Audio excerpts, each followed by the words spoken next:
in this Lucas. First of all, where? Yeah. All EXP roam? No, gold or EXP. That's it. They just switch with the Esmeralda. And they go roam Badang. I like this, but Liquid are playing a weird game of catch the Lucas. Where are they going to send that Valentina? Yeah, I guess they might have to lane swap if they open up badly, if they get the guesses wrong. But I think importantly, this Badang is really good for two reasons. One, it's not only a great setter, but he has inbuilt anti-CC when you go for his ult. And I think considering that Pagu was able to use the Tsunami Slime to get away from Sanford earlier, I think he's got more tech in the bag. Gentlemen, looks like Lunar will be piloting the Lucas, going up against Sanford on that Valentina. Already sensing one lane matchup has been lost. This is going to be a very interesting one, especially after the domination from Aurora. For now, we're going to be throwing it to our casters and see how they feel about this Lucas pickup. I am very feel about the Lucas pickup right now. Now, okay, welcome to the Line of Dawn, folks, for game number 2. That's definitely going to be a good question to ask for the host later on. Doesn't matter who wins, right? That's a question to throw out. What do you think about the Lucas? What do you think, Brigida? Initially, I would have felt that this could be an opportunity for Liquid to focus a bit more on Rosa and the potential shutdown. But given that there are so many fighters in this lineup, I feel like even with losing Rosa, they wouldn't be as hesitant to just keep on fighting. And we saw that happen already in game number 1. Yeah, I mean, we did. The panel before was saying they weren't completely against it. So whatever ended up happening, I mean, it doesn't feel like it's a bad pick completely. Yeah. Aurora Gaming, whatever their intention was, they need to definitely pull it together here. It's lower bracket, it's elimination. I still think they can play an aggressive game like what they brought last time. It just maybe needs to be approached differently.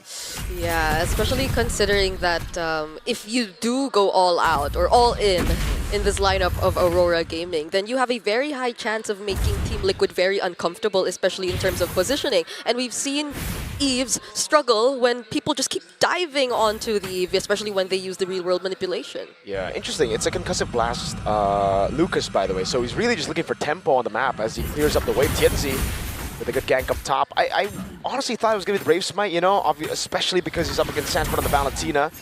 Good take on the XP crap there, but also Pagu, pull yourself together. A very aggressive Damage on a JP though, gets the pushback, forces out the flicker. Now this is about the same time last time. It took a couple minutes, but Aurora Gaming waited for about that 2-minute mark, and that's when they really started to make plays on the map. But look at the bot lane OHEB right now. Yeah, we saw how important OHEB and his participation in the first few fights actually is. They need a bit more damage output, so his help would be greatly appreciated here. Pagu is also very low, so I guess this is a objective that will go straight over to Team Liquid. There you go. It's a free turtle to Team Liquid. And Aurora Gaming, really, now, I don't know, I don't want to assume here, but the Lucas ain't Lucasin right now in the 1v1. I mean, it's literally Naruto versus Naruto right now. Lunar up against Sanford, and Sanford gets to terrify. One more shot. Luckily, Lunar gets away, but watch for it. Sanford. Gonna go. Oh, he misses. Lunar, don't do it. Just chill. Great reaction, though. Lunar knew it was coming as well. He flickered out the safety. Carl doesn't get the gank. It's not Naruto, Trex. It's Naruto Sage Mode versus Naruto. Like, oh, my bad. Actually, it's KMS Naruto versus Sage Mode Naruto. But who's KMS? Valentina is just better. I am you, but better right now, right? Whenever you get the ultimates, even the Sora versus Valentina matchup is like that. So it's just such a huge anime fight that we are going to see constantly in the XP lane if we get to focus a bit more. Oh, wow! 3-man RWM Rosa immediately taking out OHEB. With the clouds onto the tower a little too long. TNZ actually able to get that kill, making it a decent trade. Rosa for OHEB, gold lane for mid. Yeah, and look at Sigiboom. Instant. Well, you don't get too much because you're an Esmeralda. But still, there's movement on the map, and yeah, that really shouldn't have been an okay trade for Aurora Gaming. OHEB could have went out. Oh, a lot of damage on a TNZ. The thing about the Hilda at level 4. Nice for that airstrike though, followed up by the falling star moon. JP might not be able to get away from this one. Pagu. Oh, the fist crack, and Sigiboom picks up the kill. Aurora Gaming trying to get back into this. Tough. I guess even if he decided to go straight towards the nearest bush, the fact that he's being chased by an Esmeralda wouldn't really help. So there was no other way but to just get as far as possible as you can from Sigiboom and the chase. kind of used his flicker in that previous fight though, so maybe Team Liquid could turn that into an advantage. So let's talk about a little bit of what the panel were expecting coming into this matchup. Heat versus the Farsa, 4-1. Hold on, Oheb's going to be ganked.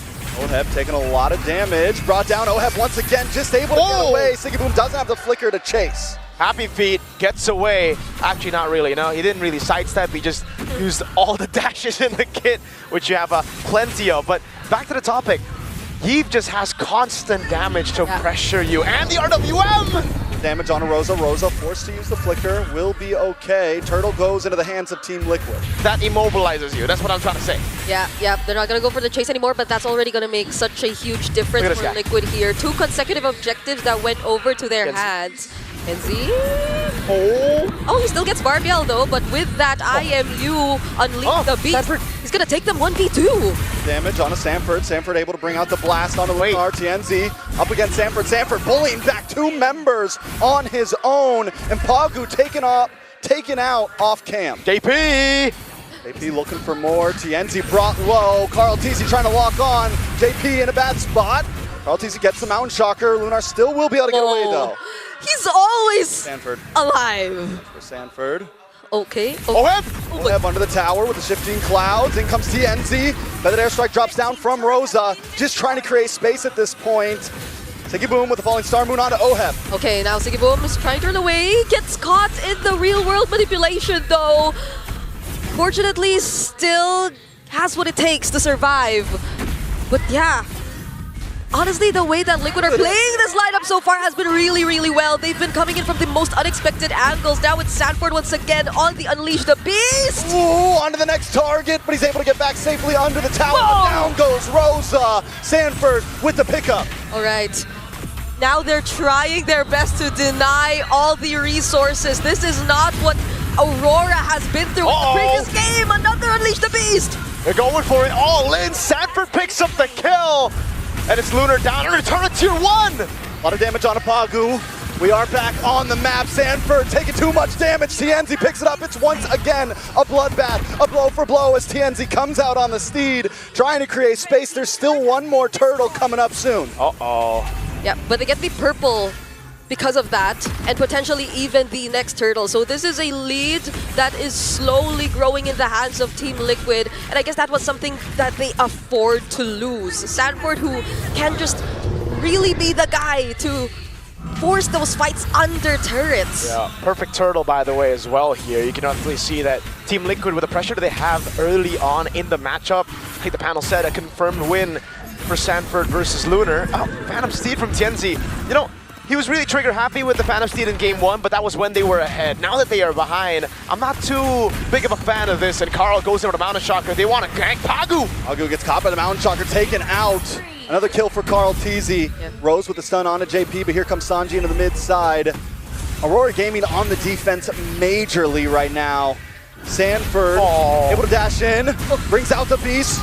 Drops the bomb onto Rosa. TL continue to dominate through this game. Yeah.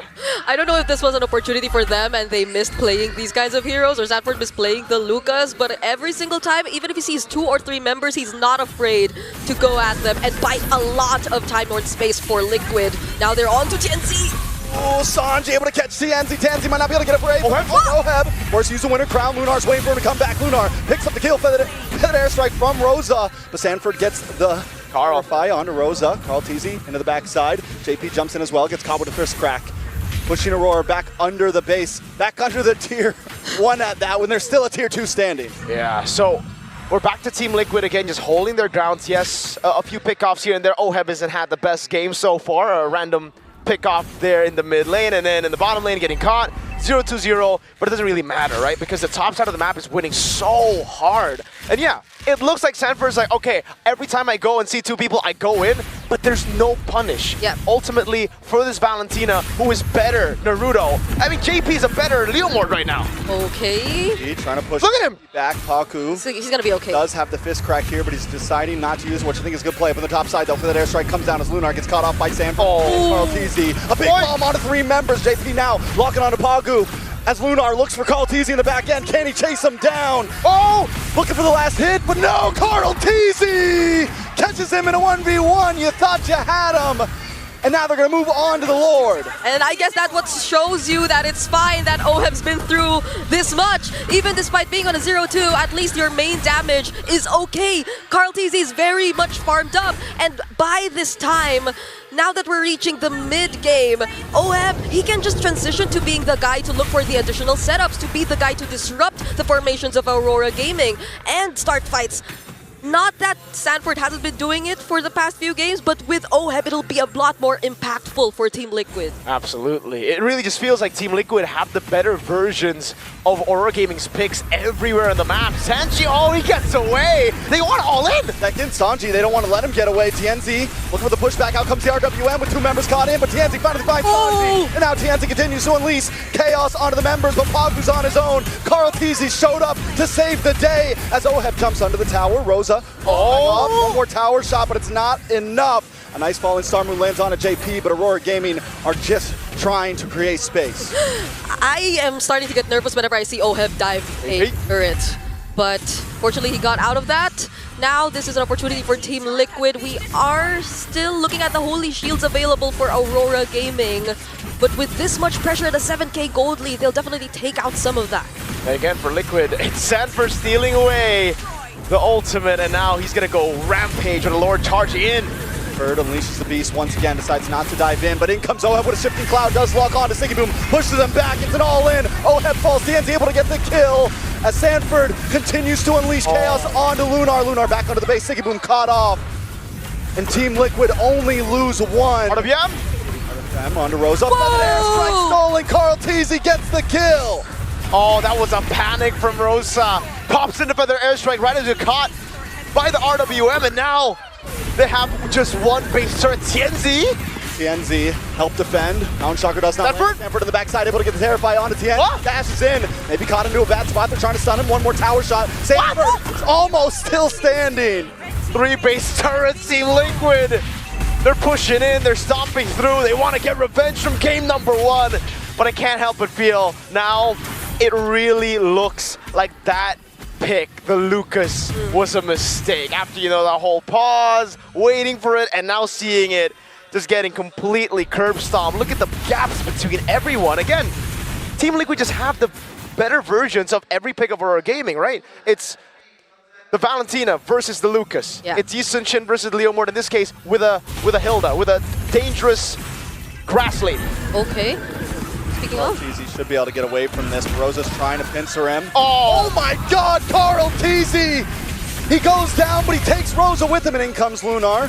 Sanji, JP, along with Sanford, want to lock on to Pagu here. Pagu's going to bite the bullet as Aurora Gaming lose 2 for Carl TZ. And that's actually so value for Aurora Gaming, actually, right?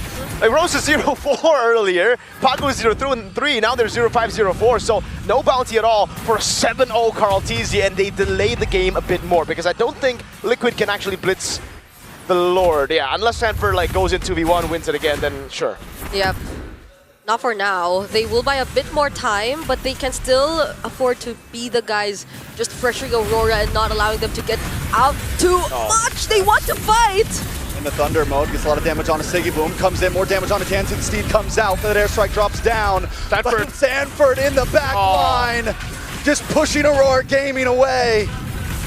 We didn't have Carl TZ, but they didn't need him at the time. Yeah. Carl TZ is like an errand boy right now. It's like, go get Lord. Well, we got this game already. Yeah, look at where he is right now while Liquid are marching with a minion wave down bottom, just making sure Aurora don't get any close. And that's the Lord immediately over to their side, but they might actually try to go for something. Hopefully just not something similar to the last siege, because those are, I think, 2 consecutive mistakes that Aurora were able to capitalize on, which brought us to this point of the game. Yeah.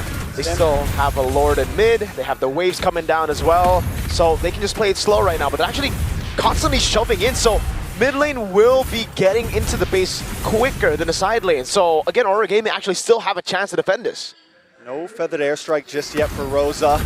As Lord comes in, TNZ brings out the Steed, tries to get the push back onto JP. Down to the boss side, Siggy Boom gets caught. Onto Carl TZ, trying to get him.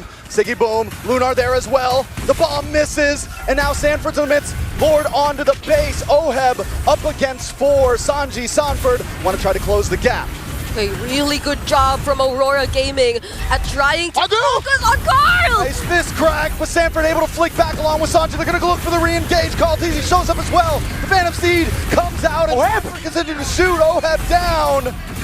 Carl gonna be calling for the airstrike. Rosa! Carl Teasy taken out. Sanford as well. Aurora Gaming trying to turn this game around. It's JP and Sanji are the last ones standing. Team Liquid! Where is the discipline? They shoved in constantly. We were already talking about it. Aurora had a chance because Team Liquid didn't want to clear the waves in a way where it'll crash together.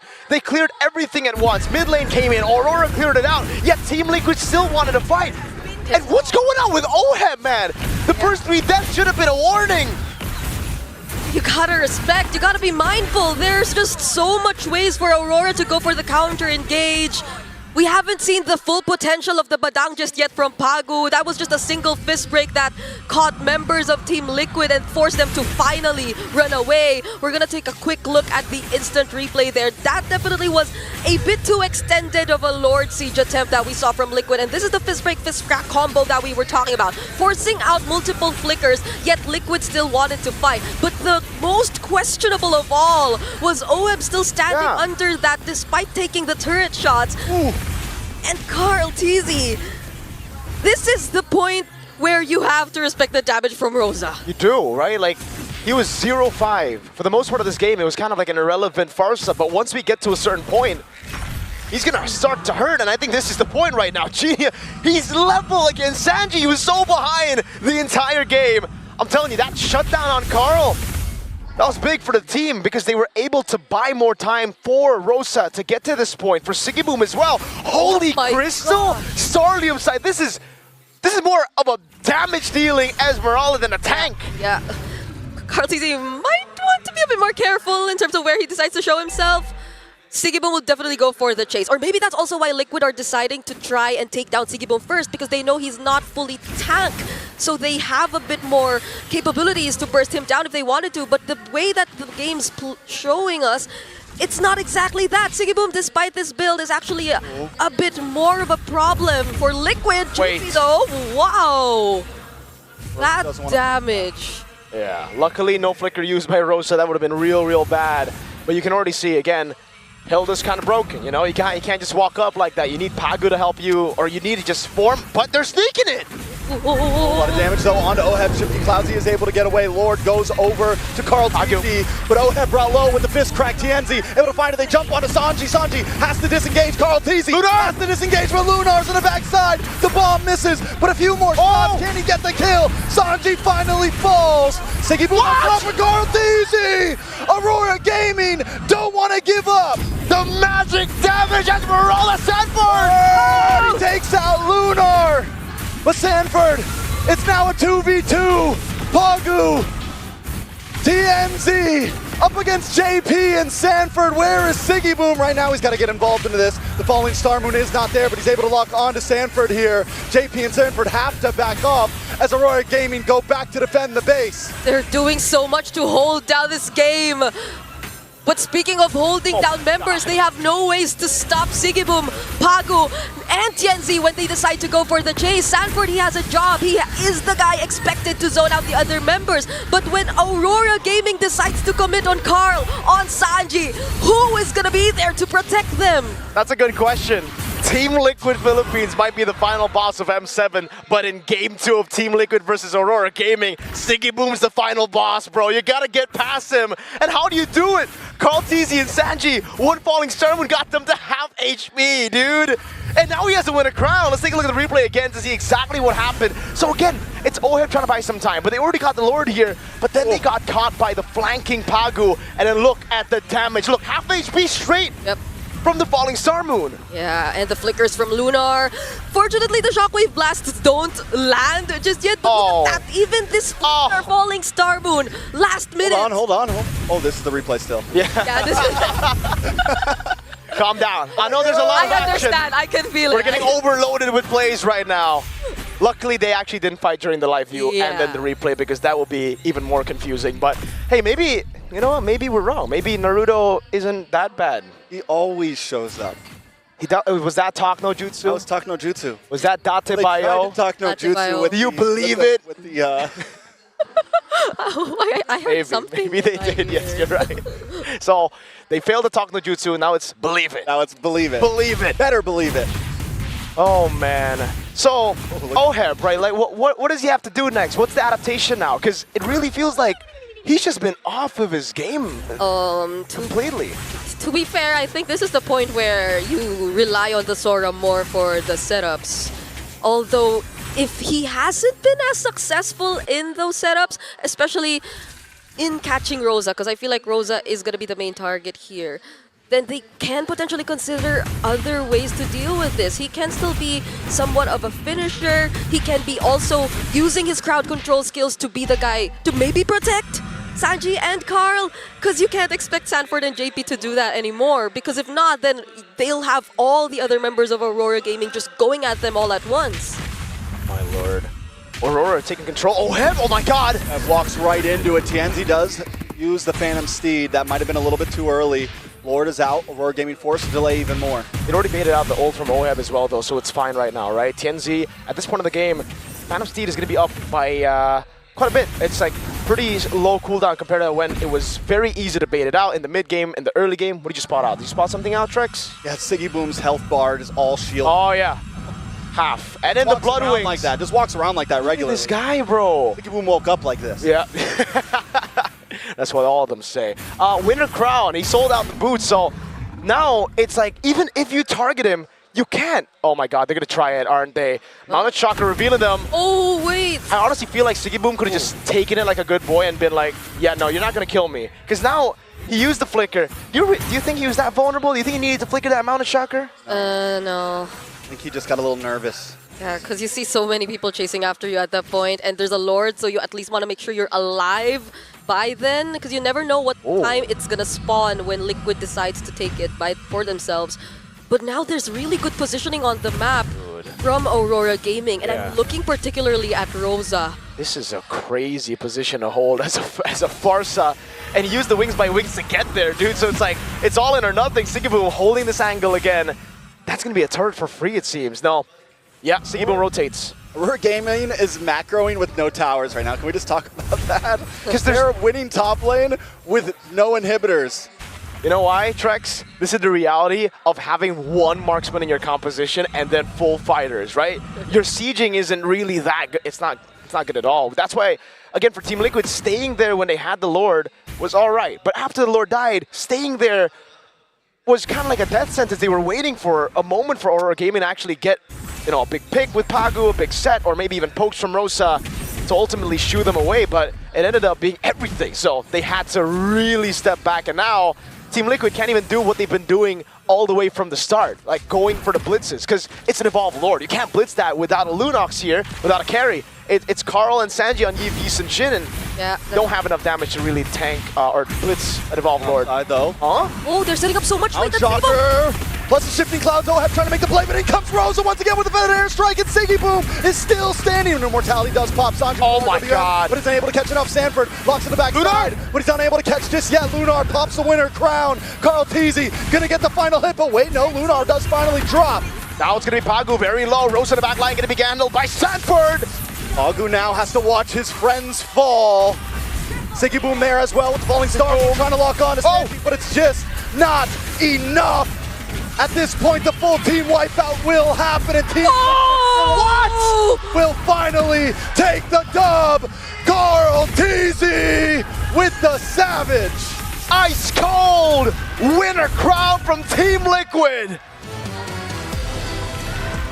We thought they weren't prepared to fight back, but Aurora Gaming found themselves surrounded by the cavalry